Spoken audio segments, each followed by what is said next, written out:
मेरे साथ लाहौर के वो वाहिद सहाफ़ी मौजूद हैं खुर्रम पाशा साहब, जिन्होंने चंद रोज़ कबल इस बात की एक दावा भी किया था कि चंद रोज़ बाद आप देखेंगे कि बलाज को मारने वाला कोई शूटर कोई बड़ा एक्सपर्ट नहीं था, बल्कि एक मालशिया था, जिस बात को आज डीआईजी साहब ने खुद साबित कर दिया। अस्सलाम वालेकुम। जी वालेकुम सलाम। सर जी, ये चिड़िया रखी हुई है आपने, कोई कबूतर रखा हुआ है, चंद रोज़ पहले उड़ता पर्ची आपके पास आई, आज वो चीज़ बिल्कुल सच है। वो चिड़िया और कबूतर बड़े सहाफ़ी रखते हैं, मैं तो एक मामूली सा सहाफ़ी हूँ। और लेकिन अभी ये जितना बड़ा केस है ना, इस केस में सीखने के मराहिल में हूँ अभी तो वो मैं इस चीज़ का दावा नहीं करता मेरी कोई चिड़िया है या मेरे पास कोई कबूतर है। क्यों आपने मरवाना है मुझे सीनियर लोगों से? सर क्या वजह है? क्या लाहौर में शूटर्स की कमी हो गई है कि अब मालशी भी इस काम में आ जाएंगे? शूटर कौन होता है? शूटर भी तो एक इंसान ही होता है ना। लेकिन उसको शूटर तो होता है कि उसका प्रॉपर एक्सपर्ट हो, उसका काम ही यही हो, पेशावर हो वो। देखिए मेरी बात सुने, आज आप जर्नलिज्म कर रहे हैं, आप मीडिया से मुंसलिक हैं, तो माँ के पेट से तो कोई भी सीख के नहीं निकलता। और कोई भी जो पेरेंट्स होते हैं ना, जब उनका बच्चा होता है तो कोई भी नहीं चाहता कि उनका बच्चा किसी गलत लाइन पे जाए। इसी तरह जो शूटर होते हैं उनके भी जो बुज़ुर्ग होते हैं, उनके बड़े होते हैं या उनका माँ बाप होते हैं, मैं दावे से कह सकता हूँ कोई भी माँ बाप नहीं चाहेगा कि उनका बच्चा शूटर निकले। वो तो डिपेंड करता है ना उस बच्चे पे कि वो किस किस्म की सोसाइटी को अडॉप्ट करता है। और जो एक्चुअली जो देखा आया है ना कि हमारी जो यंग जनरेशन है ना, ऑलवेज ये इन डेरेदारों से, बदमाशों से या अंडरवर्ल्ड के लोगों से बड़ी इंस्पायर होती है। ठीक है, वो तो अब ट्रेंड हुआ है ना, पुरानी भी आप देख लेना कि वो अपने उस डेरेदार का कह लें, उस दुश्मनदार का कह लें या कोई भी उसको लफ्ज़ दे दें, उसकी कुर्बत हासिल करने के लिए उसके कहने पे कुछ भी कर जाते हैं। अब ये तो डिपेंड करता है कि जो आपको इस्तेमाल कर रहा है आपने उसके हाथों इस्तेमाल होना है कि नहीं होना। तो सेम पोजीशन अब उस मुज़फ़्फ़र हुसैन की भी निकली कि वो कोई, क्योंकि जब पुलिस ने उसके साबका रिकॉर्ड चेक चुक किए तो उस पर कोई पुराने ना तो कोई मुकदमात निकले थे, ना कोई वो ऐसा कोई रिकॉर्ड याफ्ता था कि एक होता है ना क्रिमिनल आदमी है और वो ये काम करता आ रहा है, ऐसी बात भी नहीं थी। लेकिन जिन्होंने इस्तेमाल किया उन्होंने बड़ा खूब इस्तेमाल किया कि वो एक मालचिया था, उसे किस तरह एतमाद में लिया, उसको मेंटली तैयार किया सारा, कि ज़ाहिर है जब एक हमलावर जाता है वो अपनी जान भी हथेली पे लेके जाता है। और आप तारीख़ में उठा के देखें कि जब भी किसी पर हमला हुआ है तो नुकसान हमला करने वाले का कम हुआ है, या अगर हमलावर एक हैं या उससे ज़ायद भी तादाद है, जिन पर हमला किया होता है बेशक उनके साथ जितने मर्जी गनमैन हो, नुकसान उनका ज़्यादा होता है। क्योंकि जो हमला करने आया है वो तो एक जेन बना के आया है ना कि उसने अटैक करना है, और जिस पर अटैक होता है उसने डिफेंसिंग पोजीशन में आता है। अब जो डिफेंसिंग पोजीशन में आता है उनको इतनी मोहलत ही नहीं मिलती कि जिस वक्त एक किसी भी गन से ब्रस्ट फायर होता है तो वो गोलियां एकदम जब फैलती हैं, क्योंकि एक सीमत में थोड़ी जानी है, तो जब वो फैलनी है तो उन्होंने काफ़ी सारे लोगों को अपने शिकंजे में ले लेना होता है। तो वो जो मालशिया जिसका काफ़ी दिन पहले ही मैंने इंकशाफ भी किया था, वो शुक्र है कि आज ये बात सच भी साबित होगी। अब तो पुलिस भी इस चीज़ को मान रही है कि वो मालशिया था, और वो सिर्फ तीफी बट ग्रुप का मालशिया नहीं था, वो और भी काफ़ी डेरेदारों के घर जाता था। पुलिस के पास उन सब की तफसीलात मौजूद हैं। सही है। इन्वेस्टिगेशन टीम के सरबराहान की तब्दीली में क्या वजह है? अदम एतमाद बलाज की फैमिली की तरफ से या पुलिस का अपना फैसला है ये अभी मैं कबल वक्त इस पे बात तो नहीं करूँगा क्योंकि मेरे पास ऐसी कोई कंफर्म रिपोर्ट नहीं है, लेकिन एक मामूली से एक तजर्बे की बात पे बनाव करना तो कोई अच्छा तासर जा नहीं रहा। पहले देखें ना कि सबसे पहले तो एक डीआईजी हैं जो कैप्टन लियाकत थे, जो एक अरसे से सीआईए को मॉनिटर भी कर रहे थे, उसके सरबराह भी थे, उसको चला भी रहे थे। और कैप्टन लियाकत के दौर में काफ़ी सारी चेंजिंग्स भी सीआईए में आई, काफ़ी बड़े बड़े टारगेट्स भी अचीव किए। अचानक उन्हें भी तब्दील कर दिया गया।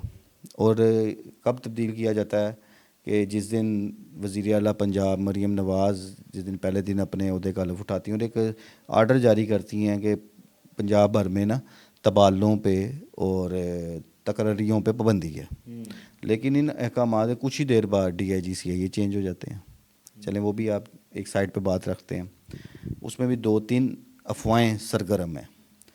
अब उसमें हकीकत क्या है, चूँकि मेरे पास ऐसी कोई मैच्योर ख़बर नहीं है, इसलिए मैं उस पर ज़्यादा बात नहीं करूँगा। लेकिन अब फिर आप ये देखें कि पहले जो जॉइंट इन्वेस्टिगेशन टीम बनाई थी उसमें एक एसपी थे मुस्तनसर बाजवा, उन्हें शामिल किया गया। आफ्ताब फुलरवान साहब तो ऑलरेडी कर रहे थे उसको। उसमें डीएसपी सीआईए थे मोहम्मद अली भट्ट। और ये इस केस को, इसके एंड खैर रिज़ल्ट तो नहीं कह सकते, यानी इस केस को सॉर्ट आउट करने में, इसके सारे रिज़ल्ट निकालने में जितनी वर्किंग है वो सीआईए की है, सीआईए इकबाल टाउन की है। उन लोगों ने ही इस केस में मुलव्वस तमाम मुलजमान को गिरफ़्तार किया, उनसे इन्वेस्टिगेट किया। इवन एहसन शाह को भी सीआईए इकबाल टाउन ने गिरफ़्तार किया था। अब तफ्तीश जो है वो सीआईए से भी वापस आ गई है, यानी कि मोहम्मद अली भट्ट को साइड पे करके अब डीएसपी डिफेंस और डीएसपी रायवेंड को उसमें शामिल कर लिया गया।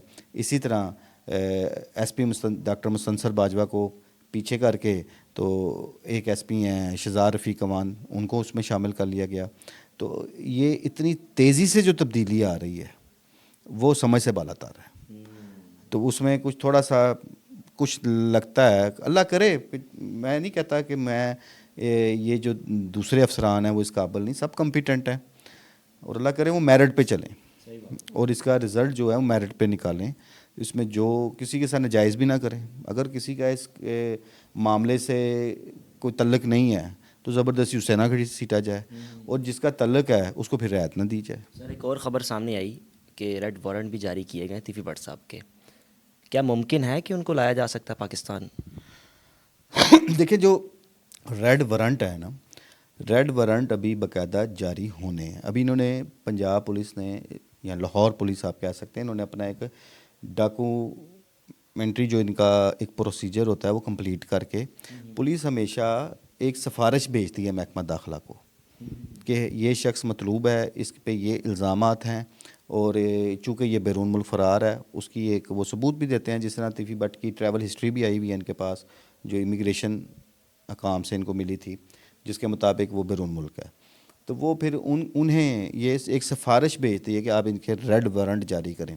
रेड वारंट जारी करने के बाद मामला इंटरपोल के पास चला जाता है, और उसके बाद इंटरपोल के ज़रिए मुलज़म को गिरफ़्तार किया जाता है। ये एक लेंथी प्रोसीजर है। अब इसमें होता यूँ है कि कुछ सालों से रवायात चेंज हो गई। वो कैसे चेंज हो गई? मौजूदा आईजी हैं डॉक्टर उस्मान, जब इन्होंने चार्ज लिया था तो इनका सबसे ज़्यादा फोकस ये था कि बैरून मुल्क बैठे इश्तिहारियों को गिरफ़्तार किया जाए, और इस पंजाब पुलिस को इस हवाले से खातर खा कामयाबियाँ हुई, और 100 से ज़ायद अफराद को मुख्तलिफ ममालिक से पकड़ के पाकिस्तान लाया गया जो इंतहाई मतलूब थे। और वो सिर्फ लाहौर के नहीं, वो पंजाब के मुख्तलिफ शहरों के थे। अब एक चीज़ तो अलर्ट हो गए लोग कि अब हमारी शामत आनी है, और मोस्टली लोग थे वो दुबई से लाए गए, या सऊदी अरब से, या कतर से, इन साइडों से, इन ममालिक से आए थे लोग। माजी में भी टीपू ट्रका वाला केस का एक मुलज़म शहबाज सईं, उसे भी इंटरपोल की मदद से लाया गया था। ठीक है, इसके बाद ट्रेंड चेंज हो गया। अब लोग क्या कर रहे हैं, उन्होंने उन ममालिक से अपनी नकलो हरकत शुरू कर दी, उन ममालिक से निकलना शुरू हो गया, और वो ऐसे ममालिक में जाना शुरू हो गए कि जिनका पाकिस्तान के साथ एग्रीमेंट नहीं है। क्योंकि इंटरपोल का भी एग्रीमेंट कोई दुनिया के सारे ममालिक के साथ पाकिस्तान का नहीं है, मुतअद्दिद ऐसे ममालिक हैं जिनके साथ एग्रीमेंट नहीं है। उन लोगों ने अपने आप को महफूज समझा ये कि चूँकि फ़लाँ मुल्क में एग्रीमेंट नहीं है, फ़लाँ में नहीं है, जिसका जहाँ का जिसे कहते हैं दा लगा, उसने वहाँ का वीज़ा हासिल किया और वो निकल गया। सो ये एक लेंथी प्रोसीजर है। बिलफर्स अगर तीफी भट्ट जो मरकज़ी मुलज़म जिनको करार दिया गया वो ऐसे मुल्क में नहीं है कि जहाँ इंटरपोल का पाकिस्तान के साथ एग्रीमेंट है, तो फिर आप कैसे पकड़ेंगे? अब ज़रूरी तो नहीं कि वो वहीं बैठे हैं, उन्हें भी पता है। देखें, जो लोग इतना बड़ा जब कदम उठाते हैं ना तो उन्होंने बहुत आगे की सोची होती है। अभी आपको जो इंकशाफात मुलज़मान के आए हैं कि किस अंदाज में शुरू में बातें क्या थी, आहिस्ता आहिस्ता आहिस्ता आहिस्ता उन बातों में इजाफा होता गया। जूँ जूँ लोग पकड़ते जाते रहे, जूँ जूँ उनसे तहकीकात होती रहीं, नई नई चीज़ें सामने आती रहीं, तो आपकी अकल दंग रह जाएगी कि किस लेवल की प्लानिंग की गई थी। तो आप क्या समझते हैं कि उन्होंने अपना आगे का नहीं सोचा होना? तो डेफिनेटली इसलिए ये अगर वो उस मुल्क में हुए जहाँ इंटरपोल के साथ एग्रीमेंट है, फिर तो मुमकिन है। अगर उस मुल्क से निकल गए तो मेरा नहीं। बालाज की फैमिली से कोई आखिरी बार कोई राब्ता हुआ हो आपका? मुतमिन है वो अब तक की कार्रवाई से? नहीं, मेरा कोई राब्ता नहीं हुआ, मेरा राब्ता कोई नहीं हुआ। किसी भी उनके फैमिली के उनको कोई मुद्दई हो जो कोई भी? नहीं, मैं नहीं राब्ता, बस वो नहीं कर रहे हम।